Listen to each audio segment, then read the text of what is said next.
একদিন এই নীল এবং সবুজ ম্যাচের কাঠিগুলোর মধ্যে যুদ্ধ শুরু হয়ে যায়। এই জন্য তারা তাদের দেশটাকে দুই ভাগে ভাগ করে ফেলে। এরপর তারা সব সাইড থেকেই তাদের বর্ডারটাকে সুরক্ষিত রাখার জন্য একজন করে সেনা রেখে দেয়। কিন্তু একদিন অনেক জোরে বাতাস হওয়ার কারণে বর্ডারের লাইন সবুজের দিকে সরে আসে, যার ফলে নীল কাঠিতে সীমানা 1 মিটার বেড়ে যায়। যা দেখার পর সবুজ সেনা এসে জলদি করে সেটাকে ঠিক করে দেয়। কিন্তু এটা দেখার পর নীল কাঠিদের সেনা অনেক রেগে আবারও সেই সীমানাটাকে বাড়িয়ে দেয়, কারণ সে মনে করছিল আল্লাহ তাআলা এই 1 মিটার সীমানা তাদেরকে উপহার দিয়েছে।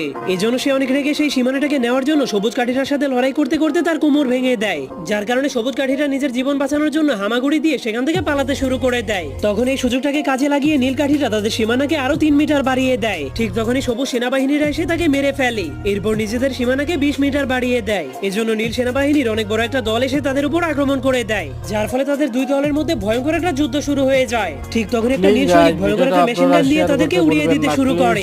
এজন্য সবুজ সেনাবাহিনীর একটা ট্যাঙ্কের মাধ্যমে তাদের সবাইকে পিছিয়ে ফেলতে শুরু করে। কিন্তু তখনই নীল সৈনিকেরা ব্যারিকেড